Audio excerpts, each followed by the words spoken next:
फिर भाई दोस्तों, क्या हाल है सबके।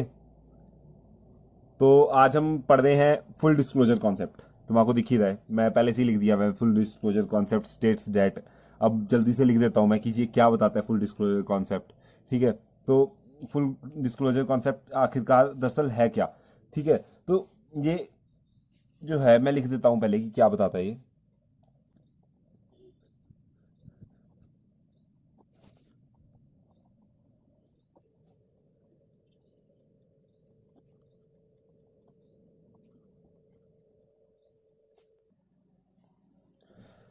तो जी क्या लिखा है मैंने लिखा है full disclosure concept states that all material, material का मतलब हम समझेंगे, ठीक है, एंड रिलेवेंट फैक्ट।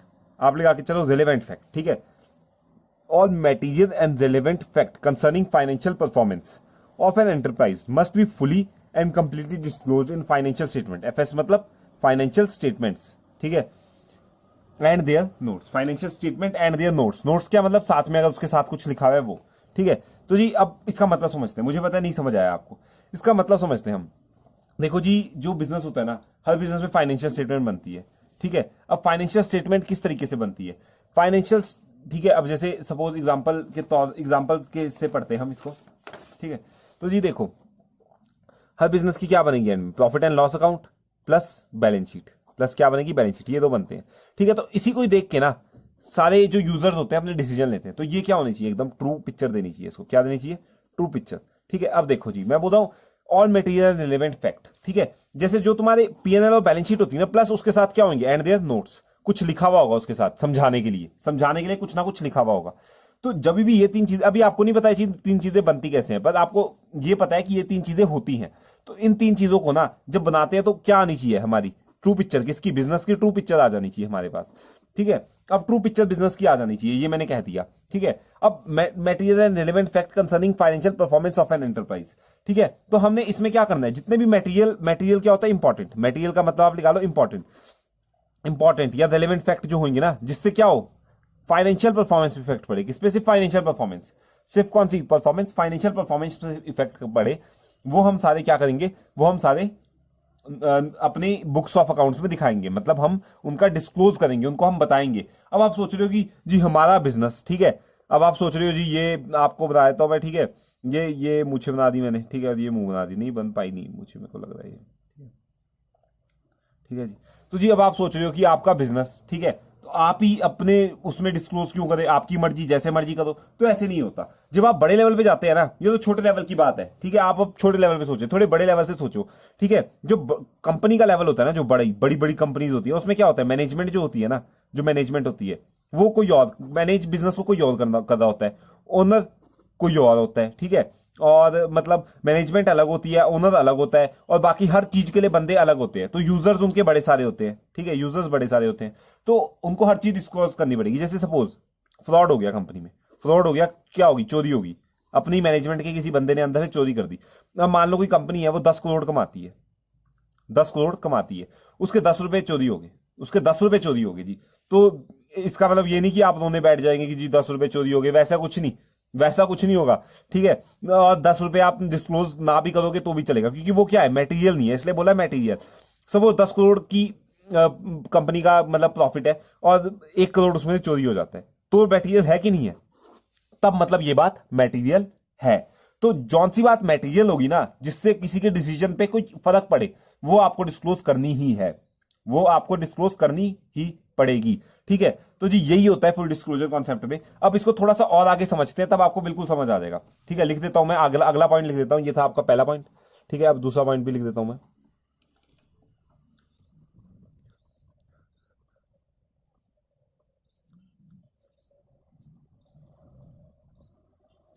तो जी अगला पॉइंट क्या लिखा, so that financial statements give true and fair view. Financial statement क्या दे, true and fair view of enterprise, and users can take financial decisions. जो यूजर्स क्या दे, can take financial decisions correctly, ठीक है।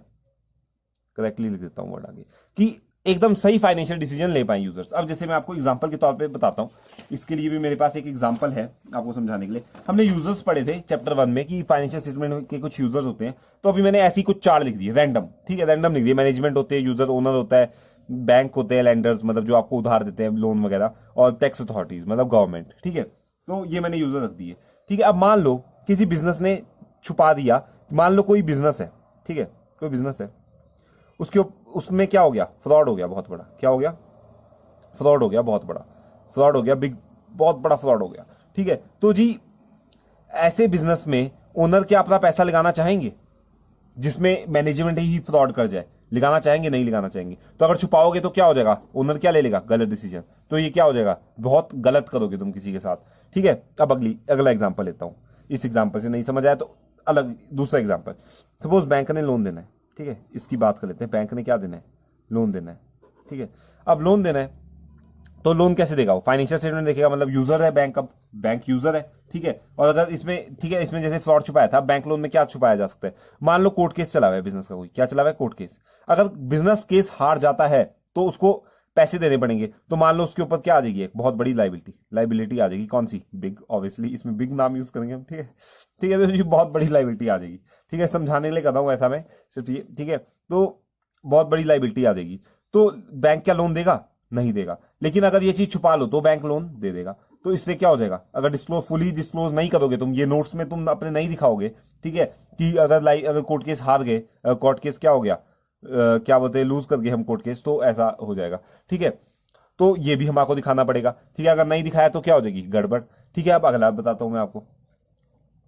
मान लो टैक्स देना है, ठीक है, आपको प्रॉफिट हुआ कोई बहुत बड़ा एकदम से, ठीक है, प्रॉफिट हुआ बिग, और आपने वो क्या कर दिया, छुपा दिया, तो आप क्या टैक्स क्या दे दोगे, टैक्स गलत पे कर दोगे, आप टैक्स क्या कर दोगे, गलत कर दोगे पे, तो वो भी गलत हो जाएगा, ठीक है। तो जी अगर आप पूरा डिस्क्लोज नहीं करोगे तो आपका टैक्स सही नहीं बना पाएंगे, वो गवर्नमेंट आपकी टैक्स सही नहीं बना पाएगी, वो बोलेगी आपका कम टैक्स बने। तो फुल डिस्क्लोजर जब तक तुम नहीं करोगे तब तक यूजर जो है गलत डिसीजन लेंगे। इसलिए ये कॉन्सेप्ट इसलिए आया ताकि सब कंपनीज और सब बिजनेस अपना जो डिस्क्लोजर है वो बिल्कुल सही तरीके से करें।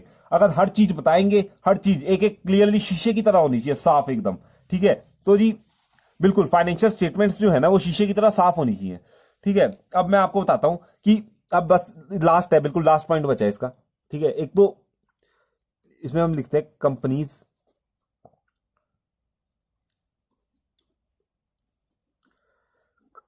एक्ट 1956, ठीक है। इसने भी कुछ बताया है, इसने क्या दिया हुआ है, हैज प्रोवाइडेड, एक्ट होते हैं ना हमारे, क्या बोलते हैं, इंडिया में एक्ट्स होते हैं, ठीक है, एक्ट्स होते हैं, लॉ होते हैं, ये इनके हिसाब से चलना पड़ता है सबको। तो कंपनीज एक्ट 1956 में बताया हुआ has provided format for preparation of FS यानी फाइनेंशियल स्टेटमेंट्स, एफएस यानी फाइनेंशियल स्टेटमेंट्स।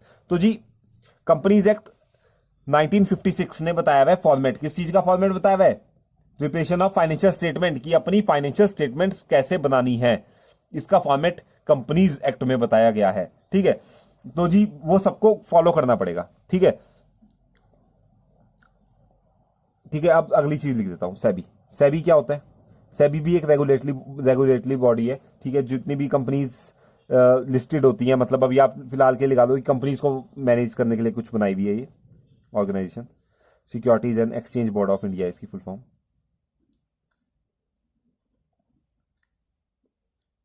ठीक है। इसने क्या किया हुआ है, also mandates full disclosure to be made by company, ठीक है जी। बिल्कुल बस यही था इस वीडियो में, ठीक है। मैंडेट्स का मतलब हो गया कंपलसरी, ठीक है, बाय कंपनी पूरा लिख देता हूं मैं। मैंडेट का मतलब हो गया कंपलसरी। तो देखो कंपनीज एक्ट और सेबी ये दोनों बोलते हैं, ये बोलते हैं कि एक फॉर्मेट दे दिया इन्होंने कि फाइनेंशियल स्टेटमेंट को प्रिपेयर करने के लिए, कि उसमें इस तरीके से बनाना पड़ेगा कि सारी इंफॉर्मेशन दिखानी पड़े, वो फॉर्मेट इस तरीके का है। और सेबी ने भी क्या कर दिया, सेबी ने भी सेबी ने भी बोल दिया कि फुल डिस्क्लोजर जो है मटेरियल आइटम्स का, मतलब इंपॉर्टेंट आइटम्स का, वो मैंडेटरी है। मैंडेटरी मतलब मैंडेट्स मतलब कंपलसरी है, सबको फॉलो करना पड़ेगा। तो फुल डिस्क्लोजर हर बंदे को अपने बिजनेस में दिखाना पड़ेगा, एक एक चीज बतानी पड़ेगी, बेशक छोटा बिजनेस है बड़ा बिजनेस है, ठीक है, कंपनी है या फर्म है, किसी भी तरीके के बिजनेस है। फुल डिस्क्लोजर कॉन्सेप्ट ये कहता है कि सारी चीजें साफ साफ शीशे की तरह बता दो। तो बिल्कुल जी इस कॉन्सेप्ट में बस यही था। इस कॉन्सेप्ट में कुछ ऐसे ज्यादा खास कोई जैसे थ्योरी वगैरह बहुत ज्यादा नहीं थी, बस यही था। लिखे होगे पूरे मार्क्स मिल जाएंगे तुम्हारे को, ठीक है। ओके बाय बाय, अगली वीडियो में मिलते हैं नए कॉन्सेप्ट के साथ। जो नोट्स हैं उसका लिंक है डिस्क्रिप्शन में, जाके डाउनलोड कर लो। बिल्कुल जी, और लिख लो, बनाओ नोट्स साथ के साथ, तो ज़्यादा बेटर रहेगा। ठीक है, टेक